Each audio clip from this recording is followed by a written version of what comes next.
오늘은 요한복음 8장 12절에서 20절까지 말씀을 가지고 요한복음 강의 50번째 시간으로 나는 세상의 빛이니 나는 세상의 빛이니 라는 제목으로 함께 은혜를 나누도록 하겠습니다. 여러분, 최근에 별 보신 적 있습니까? 요즘에 별 볼 일 없는 인생인가요? 제가 가만 생각을 해보니까 김해에 온 지 1년이 조금 지났습니다. 1년하고도 2주째가 되고 있습니다. 그래서 내가 별을 얼마나 봤나 생각을 해보니까 별 본 기억이 별로 없더라고요. 근데 제가 이 김해 내려오기 전에 원주에 있었습니다. 원주에서는 별을 진짜 자주 봤어요. 그도 그렇게 특별한 이유가 있는 게 아니라 당시 제가 있었던 교회 사택이 전원이에요. 그냥 시골에 있습니다.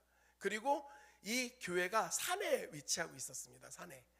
그러다 보니까 저녁이 되면 불빛이 없어요. 그래서 하늘을 딱 바라보면 정말 그 표현 아시죠? 별이 쏟아질 것처럼 떠 있는 거.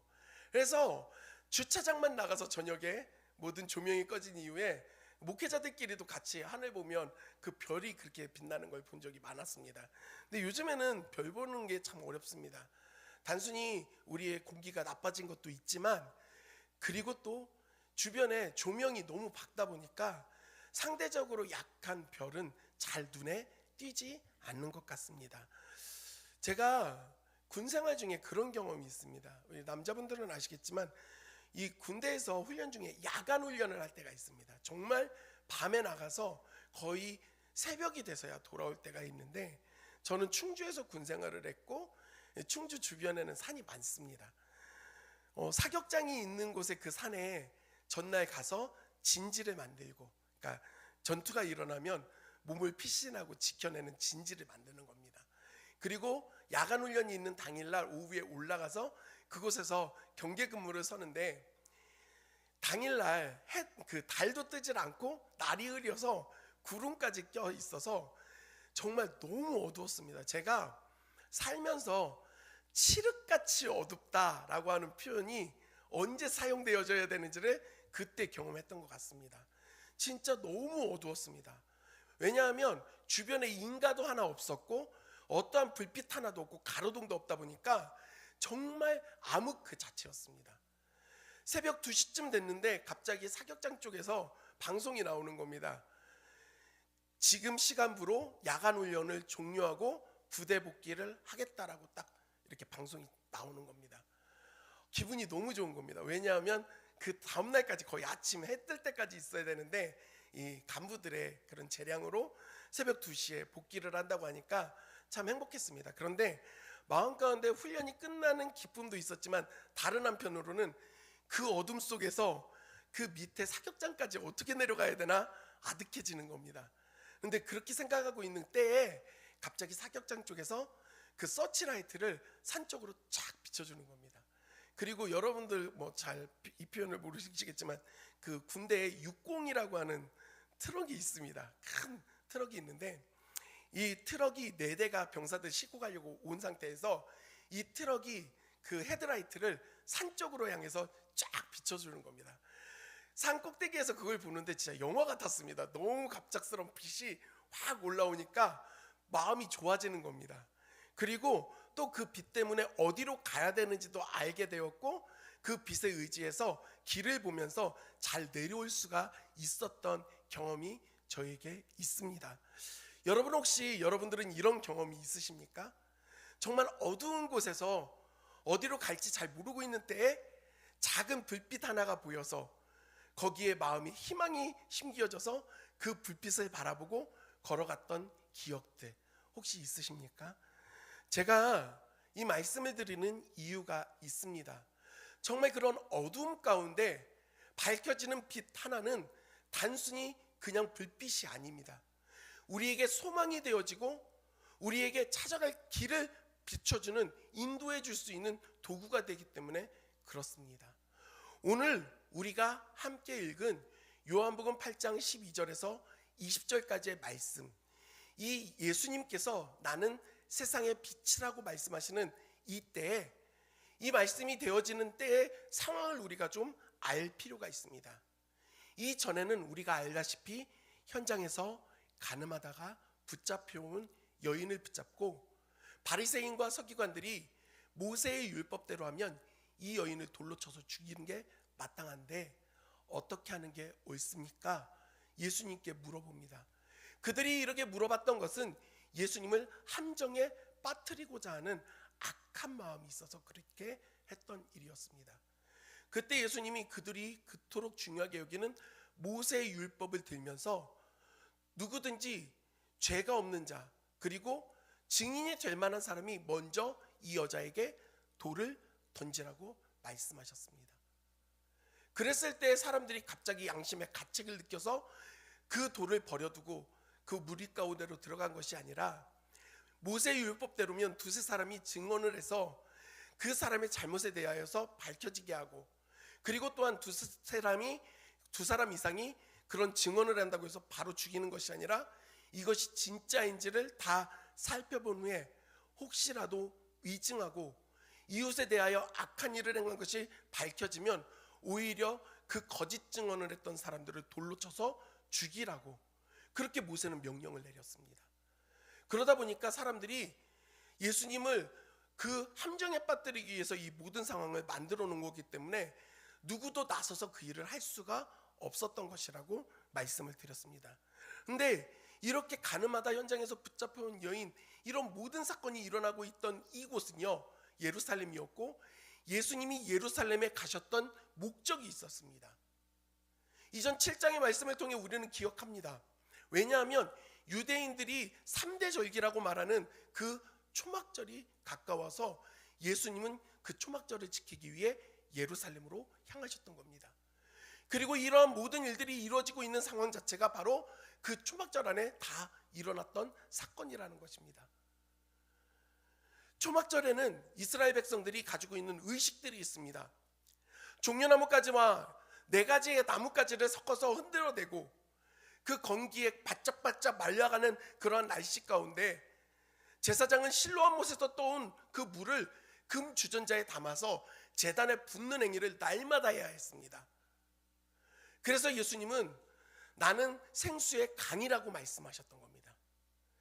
그리고 또 다른 의식이 있었습니다. 그 의식은 무엇이었냐면 바로 이 이스라엘 백성들이 광야 생활 가운데, 출애굽 후에 광야 생활 가운데 하나님께서 그 광야에서 이스라엘 백성들을 인도하고 지켜주셨던 불기둥으로서 임재해 주셨던 사건을 기억하면서 이들이 성전 안에 있는 한 뜰에 4개의 금 등잔을 세우고 매일마다 저녁이 되면 제사장이 그곳에 불을 붙이는 일을 했습니다. 그들이 여기에 불을 붙였던 이유는 그 광야에서 하나님이 우리를 지키셨던 불기둥을 기억하고 기념하면서 이 일을 했던 것입니다. 그런데 오늘 말씀을 보면 예수님께서 말씀에 그 시작하실 때와 그 모든 상황들이 이 상황하고 맞춰보면 딱 맞아떨어집니다. 소위 여인의 뜰이라고 하는 곳에 그 4개의 금 등잔에 제사장은 먼저 기름을 채워 넣습니다. 그리고 불을 붙이면 밤새 그곳이 밝혀집니다.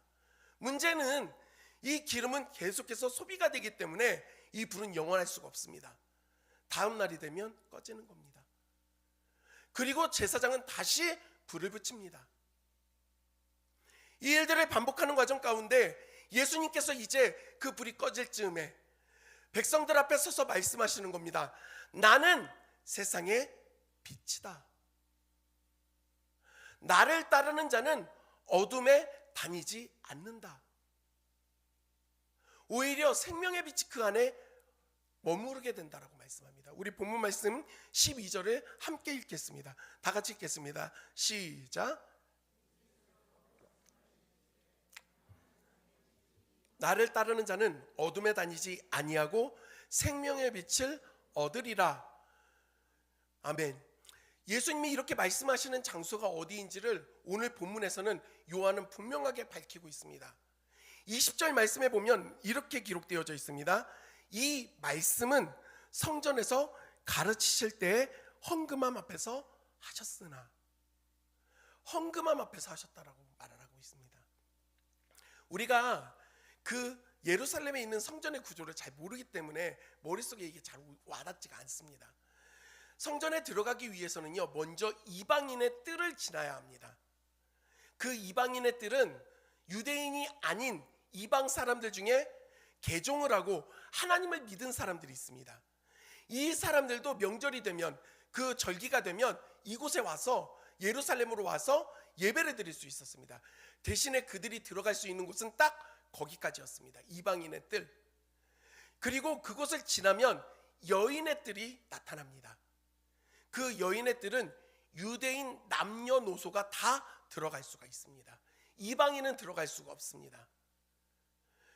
그리고 그 다음에 이스라엘인의 뜰이 있습니다. 여기는 유대 남성만 들어갈 수가 있었습니다. 성인 남성만.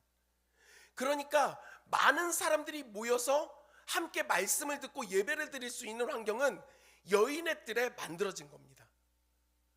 그리고 거기에는 헌금함이 놓여져 있었습니다. 그러니까 예수님이 말씀하시고 있는 장소는 여인의 뜰이었고, 그 여인의 뜰에는 4개의 금 등잔이 세워져서 빛을 밝히는 일이 있었다는 겁니다. 사랑하는 성도 여러분, 이스라엘 백성들이 출애굽 이후에 광야의 길을 걸을 때를 한번 상상해 보십시오. 지금과 같이 지도를 가지고 있거나 내비게이션을 켤 수가 없습니다. 어디로 가는지를 제대로 알 수가 없습니다. 뿐만 아니라 광야는 먹을 것을 구하기도 어렵고, 그 저녁이 되면 어두움 속에, 정말 칠흑 같은 어둠 속에 언제나 위험 앞에 노출이 될 수밖에 없습니다. 그리고 광야의 그 밤은 너무나도 춥습니다.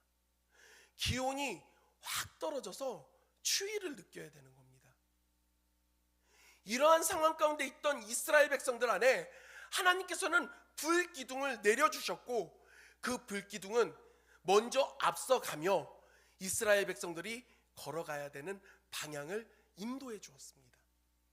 또한 그 칠흑 같은 어둠의 위험을 느끼고 있는 이스라엘 백성들의 길을 밝히 보여줌을 통해 그 이스라엘 백성들의 위험을 제거해 준 겁니다. 그리고 또한 그 저녁 해질 이후 너무나 추위 속에 고생해야 되는 이스라엘 백성들은 그 불기둥을 통해 따스함을 누릴 수가 있었던 것입니다. 하나님께서 내려주셨던 불기둥은 단순히 그냥 밝은 불의 기둥이 아니라 이스라엘 백성의 입장에서 보면 구원이었던 겁니다. 하나님의 임재의 상징이었고, 하나님이 이스라엘 백성들을 지키시고 보호하여 주시는 구원의 상징이었던 겁니다. 그런데 오늘 예수님께서 백성들을 향하여 말씀하시는 겁니다. 나는 세상의 빛이다. 사랑하는 성도 여러분, 예수님이 내 인생은 밝다, 나는 좋다, 단순히 이런 뜻으로 말씀하시는 것이 아니라 광야에서 너희를 인도했던 그 하나님의 불기둥, 너희를 지키고 보호하였던, 너희를 구원하였던 그 불기둥이, 그 빛이 지금 이 땅 가운데 내려왔다. 그것이 바로 나라고 말씀하시는 겁니다. 말라기 선지자 이후에 예수님이 나타나시기 전까지 400년의 그 공백의 시간이 있습니다. 구약과 신약의 이 공백의 400년의 시간을 우리는 중간기라고 말하기도 하고, 침묵기라고 말하기도 하고, 암흑기라고도 말합니다. 소망이라는 것이 다 사라진 것처럼 하나님의 음성이 나타나지도 않고, 이스라엘은 로마의 속국이 되어서 절망 가운데 내려가게 됐고, 어떠한 소망도 없는 그 암흑 속에 한 줄기 빛이 찾아온 겁니다. 그 구원이 찾아온 겁니다. 그게 바로 예수 그리스도이십니다. 여러분, 이것을 믿으십니까? 그리고 또한 이 시대를 살아가고 있는 우리 가운데도 더 이상 소망을 찾을 수 없고 절망하며 그 어떤 것도 기대할 수 없는 이러한 상황 가운데 있는 우리에게도 동일하게 예수님은 말씀하십니다. 나는 너의 빛이다. 이것은 단순히 그냥 내가 밝게 해줄 게가 아니라 우리를 구원하시겠다라고 하는, 나를 통해 너희가 구원을 받게 될 것이다 라고 하는 분명한 복음의 메시지인 것입니다. 그러면서 예수님은 나는 세상의 빛이라고 말씀하시고 끝이 되는 것이 아니라 그 다음 이렇게 말씀하십니다. 나를 따르는 자, 나를 따르는 자. 여기서 따르다라고 하는 뜻을 보니까요, 따르다, 뒤를 쫓아가다, 추종하다 라는 의미를 가진 헬라어입니다. 그런데 이 단어를 쓸 때 보면은 여기에 더욱더 깊은 의미가 있습니다. 길을 함께 걷다라는 뜻이 가지고 있습니다. 여러분, 우리가 인생을 같이 걸어가는 배우자를 향해서 뭐라고 얘기합니까? 동반자라고 말을 합니다. 함께 걷는 사람, 함께 걸어가는 사람.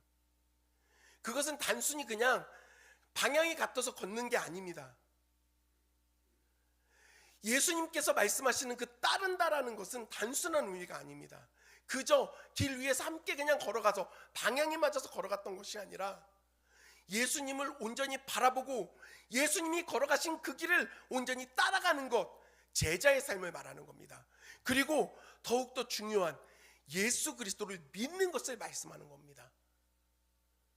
예수 그리스도를 나의 구주로 믿어 그 예수님이 나의 주인이 되고 그 예수님이 주인 되셔서 그 주님을 따라가는 것, 예수님은 지금 그걸 말씀하십니다.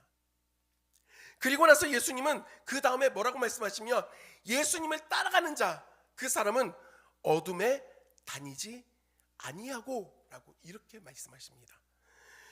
여기에서 단순히 하지 않는다는 말이 아닙니다. 어둠에 다니지 않는다 이런 게 아니라 이 원어를 직역하면 뭐냐면 결단코 절대로 어둠으로 갈 수 없다라고 주님은 그렇게 정하고 말씀하시는 겁니다.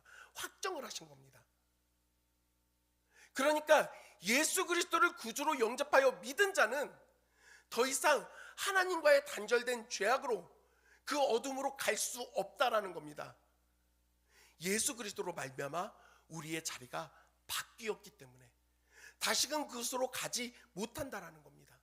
절대로 갈 수 없다라고 예수님은 말씀하고 계시는 겁니다. 사랑하는 성도 여러분, 예수님의 이 말씀이 우리에게 중요한 이유가 있습니다. 우리가 신앙생활을 하다 보면 어려움이 찾아옵니다. 그리고 마음에 번민이 생깁니다. 우리의 마음을 참 힘들게 하는 것 중에 하나가 무엇이냐면 내가 분명 예수 그리스도를 믿어 하나님의 자녀가 됐음에도 불구하고 여전히 내 안에 죄악의 속성이 남아있어서 죄악 앞에 흔들리고 넘어지는 일들이 너무 자주 있다라는 겁니다. 그러한 상황 가운데 놓이게 되면 우리가 스스로 정죄합니다. 내가 어떻게 이렇게 또 죄를 짓지? 내가 이렇게 죄 짓는데 하나님이 나를 버리지 않을까? 내가 주님에게서 끊어지는 거 아닐까? 그런데 오늘 말씀은 분명히 우리에게 제시합니다. 예수님이 말씀하십니다. 나를 따르는 자, 나를 믿고 그 마음 가운데 나를 구주로 영접한 자들은 더 이상 어둠으로 갈 수 없다라는 겁니다. 물론 넘어짐이 있을 수는 있지만 그렇다고 하나님이 절대로 우리를 버리시지 않는다라는 겁니다. 그리고 나서 예수님은 다시 말씀하십니다. 이어서 뭐라고 하시냐면 생명의 빛을 얻으리라 이렇게 말씀하십니다. 나를 따르는 자는 어둠에 다니지 아니하고 절대로 어둠 가운데로 돌아갈 수 없다. 대신에 그는 생명의 빛을 얻게 된다라고 말씀하고 있습니다.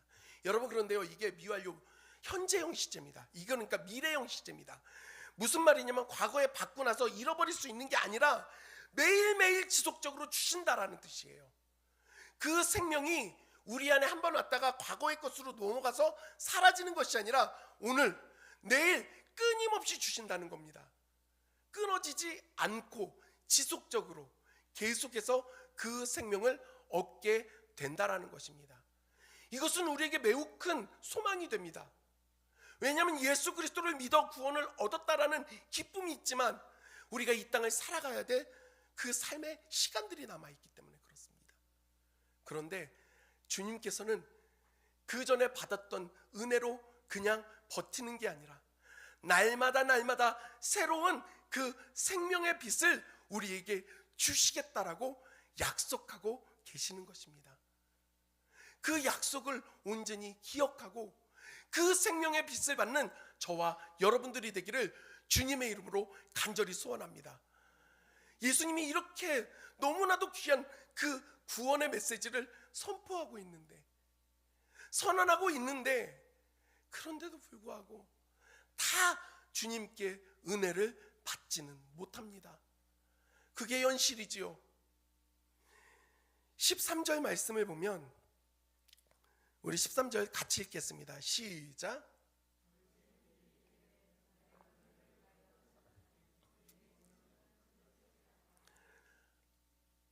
바리새인들이 예수님이 그런 이야기를 하고 있는데 예수님이 어떤 말씀을 하시는지는 관심이 없습니다.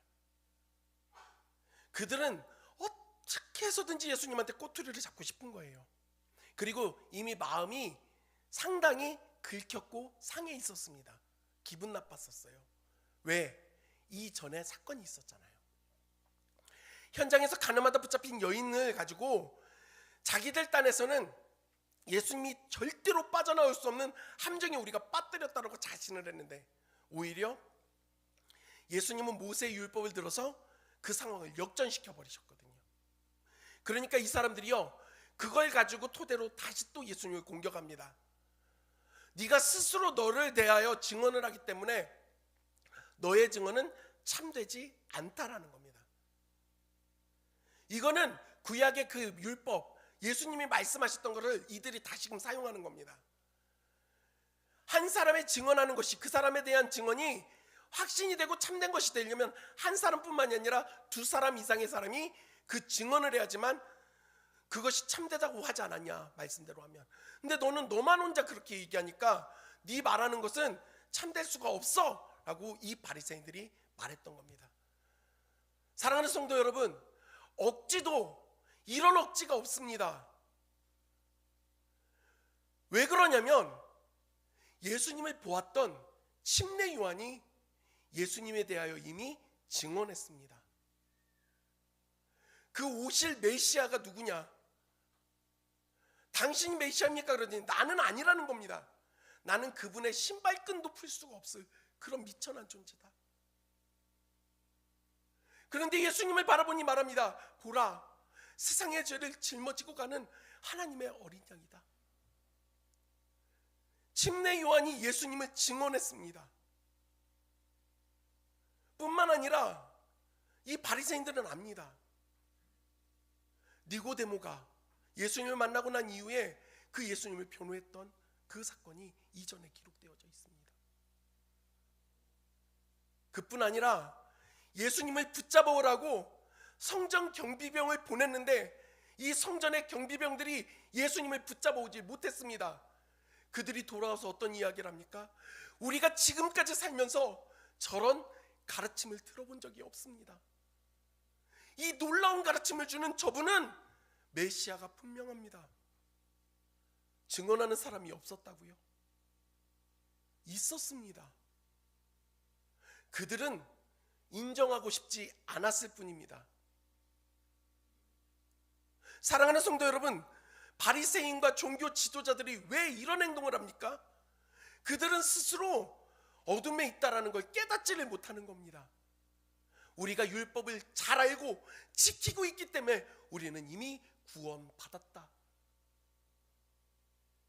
하나님의 음성조차도 듣지 못하고 침묵 속에 있는 그 자리에 있으면서도, 그 암흑기를 보내고 있으면서도 스스로 아니하는 겁니다. 괜찮아, 율법을 알고 율법을 지키고 있고 그러니까 다 괜찮아.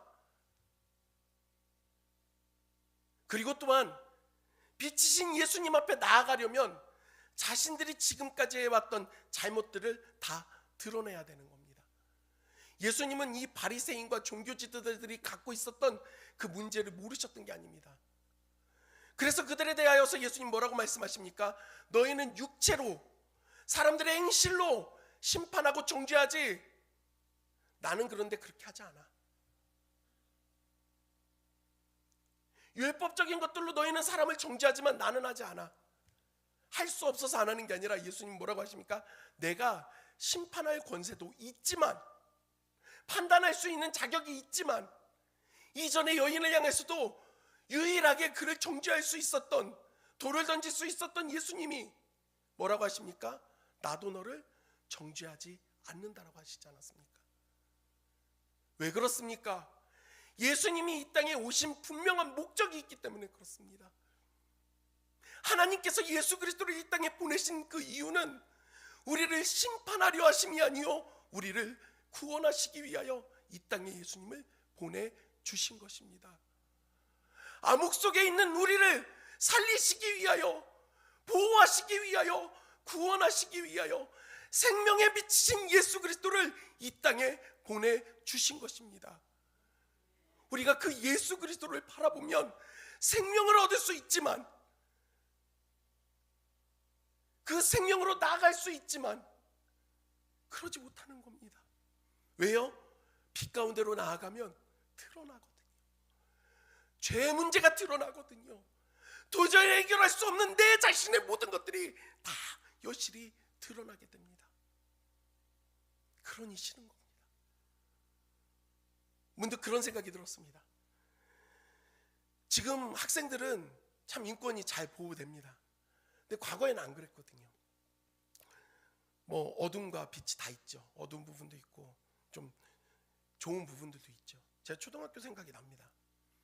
그때는 왜 이렇게 잘 안 씻는 친구들이 많았습니다. 저도 생각을 해보면 씻는 거 정말 그렇게 좋아하진 않았습니다. 그런데 평소에는 티가 하나도 안 나요. 그런데 학교에서 신체 검사를 합니다. 지금 생각해보면 진짜 기가 막힐 노릇인 거예요. 선생님이 이야기합니다. 자, 팬티만 빼고 다 벗어. 물론 나중에 이제 고학년이 됐을 때는 여자 남자 따로 나눠서도 하긴 하지만 이게 진짜 기가 막힌 거거든요. 프라이버시가 있는데. 그런데 이제 그걸 벗어보면요, 제가 아직도 기억에 남는 친구가 있습니다. 이 겨드랑이 부분하고 이쪽이 새까만 거예요. 안 씻어서. 옷 입고 있을 땐 몰랐어요. 이걸 다 벗으니까 드러나는 거예요.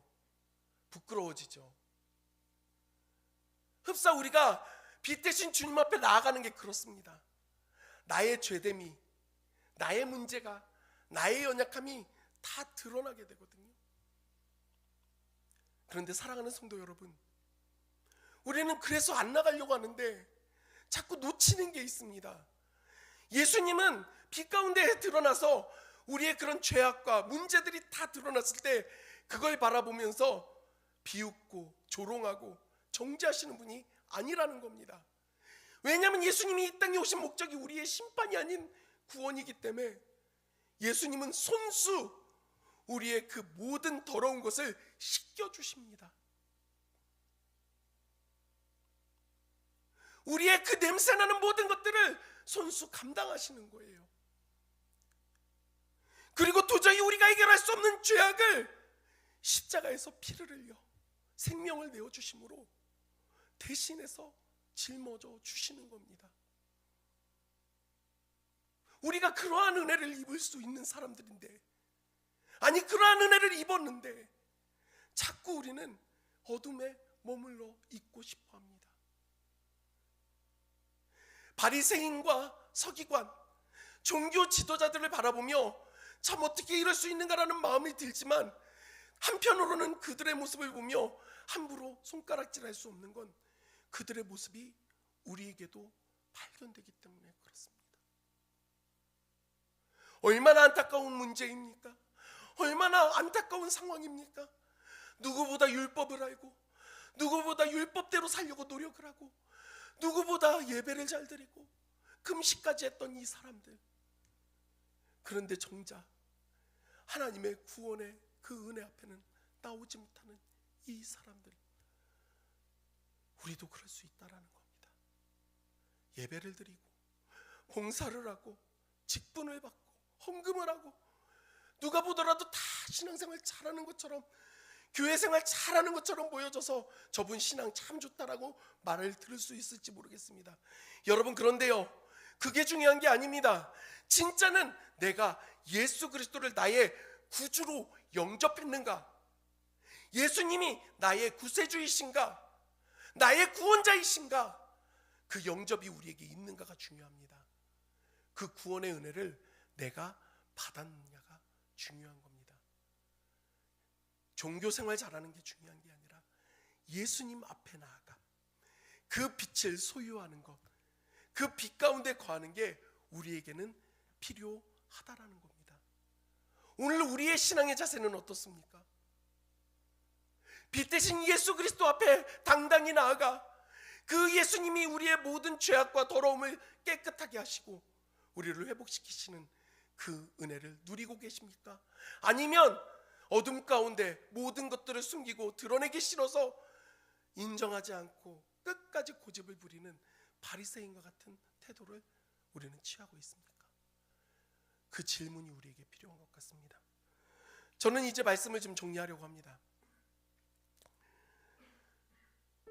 2010년 8월 6일에 남미 쪽에 지진이 크게 일어났습니다. 이때 지진이 일어나면서 칠레의 한 구리광산에 33명의 사람들이 지하 700m에 고립이 되는 사건이 일어나게 됩니다. 여러분들 기억하실 거예요. 칠레 광부 사건. 이 사람들이 69일 만에 전원 다 무사하게 구조가 됐습니다. 이야기를 들어보면 그렇습니다. 구리광산 안에 들어가서 지하 700m에 있는데 이 갱도가 다 무너져 버려서 탈출할 수가 없게 된 겁니다. 그래서 이들이 피난처로 이동을 해서 거기에서 함께 지내는 겁니다. 말이 좋아 그냥 피난처지. 그 안에 온도가 32도를 계속해서 넘었다고 합니다. 습하고요, 어둡고요, 먹을 수 있는 것이라고는 비스킷과 몇 개의 통조림, 그리고 유통기한이 지난 우유, 그마저도 48시간, 그러니까 이틀에 한 번 비스켓 반 조각, 참치 2스푼, 그 상한 우유 반 컵으로 각자 그렇게 먹고 연명을 하고 버티고 있었답니다. 구조대의 드릴이 간신히 들어가서 그들에게 구멍을 뚫었을 때 그들이 우리는 전원 다 살아있다라고 하는 쪽지를 거기에 묶어서 보내서 난리가 났습니다. 이 사람들에게 그래서 그 작은 구멍으로 나사에서 만든 그 특별한 음식들을 집어넣기 시작합니다. 그리고 한편으로는 어떻게 이들을 구조할 수 있을 것인가, 전 세계의 많은 과학자들이 모이고 그 기술을 가진 사람들이 모여서 결국에 60cm 정도의 구멍을 파서 그 안에 캡슐 하나씩을 넣어서 하나를 넣어서 여기에 사람을 한 명씩 태워서 올리면 된다. 그 일을 한 달 안에 할 수 있을 것이다라고 미국 회사가 등장을 하면서 그 일들을 시작하게 됩니다. 이 사람들이 그곳에 있는 동안에 먹을 걸 함부로 다 먹을 수가 없습니다. 왜냐하면 그 좁은 통로로 나와야 되기 때문에. 피닉스라고 이름 붙여졌던 이 캡슐 한 사람만 들어갈 수 있고 그 한 사람을 끄집어내는데 1시간의 시간이 소요됐다고 합니다. 그럼 33시간이 걸리는 거예요. 한 명씩 나올 때마다 박수를 치고 환호성을 부릅니다. 서로 협력해서 그 지하에서 그들이 버텨냈던 것들에 대해서 노고를 취하고 뉴스에서는 연일 그것을 보도했습니다. 심지어 이 내용을 가지고 영화를 만들기까지 했습니다. 그런데 나중에 시간이 지나서 이야기를 하다 보니까 알려지지 않은 것들이 드러나기 시작합니다. 여러분, 그 700m 지하, 그 피난처라도 할 수 없는 그 안전지대에 모인 33명의 사람들이 3개의 그룹으로 나뉘어져서 조금 더 이권을 갖겠다고, 조금 더 힘을 나타내겠다고 서로 다투고 심지어는 주먹다짐까지 했다라는 겁니다. 저는 그들이 그런 행동을 한 거에 대해서 비난할 생각이 없습니다. 문득 그런 생각을 해봅니다. 700m 지하에 빛 한 줄기 들어오지 않는, 먹을 것 하나 없는 그곳에 있으면서도 사람은 내 힘과 내 능력을 조금이라도 더 나타나게 먹는 거고, 내 것을 포기하지 않겠다라고 하면서 싸움을 하고 다투는 게 그게 우리의 현실적 모습이라는 걸 깨닫습니다. 우리가 주님 앞에 나아가는 것들이 우리의 그러한 본성 때문에, 죄악 때문에 방해가 되고 있다라고 한다면 이 얼마나 안타까운 일입니까? 만일 이런 놀라운 구조대의 그런 노력에도 불구하고 누군가 이야기하는 겁니다. 나는 이 지하 700m 안전지대에서 최고의 권력을 가졌기 때문에 나갈 수가 없어요. 내가 여기선 왕과 같아요. 그러니까 나는 여기 그냥 살겠습니다. 여러분, 이걸 지혜롭다고 말할 수 있겠습니까? 이건 비극입니다. 그런데 우리가 그럴 수 있다라는 겁니다. 예수님 구원이십니다. 예수님께 나아가면 깨끗함을 입을 수 있죠. 하지만 제 더러운 게 드러나잖아요. 난 여기가 너무 좋으니까, 이 암흑이 좋으니까, 이 어둠이 좋으니까 갈 수가 없습니다. 바리새인이 지금 그러고 있는 겁니다. 그리고 우리가 그럴 수 있다라는 겁니다. 여러분, 간절히 소원하기는 창피할 수 있습니다. 부끄러울 수 있습니다. 하지만 빛 대신 주님 앞으로 나아가는 우리가 되길 원합니다. 우리의 그 더러움을, 우리의 그 연약함을 우리 주님께서 안으시고 보듬으시고 씻겨 주신다라는 겁니다. 그 예수 그리스도를 통하여 생명의 빛을 얻을 수 있는 저와 여러분들이 되기를 주님의 이름으로 간절히 소원합니다. 우리 말씀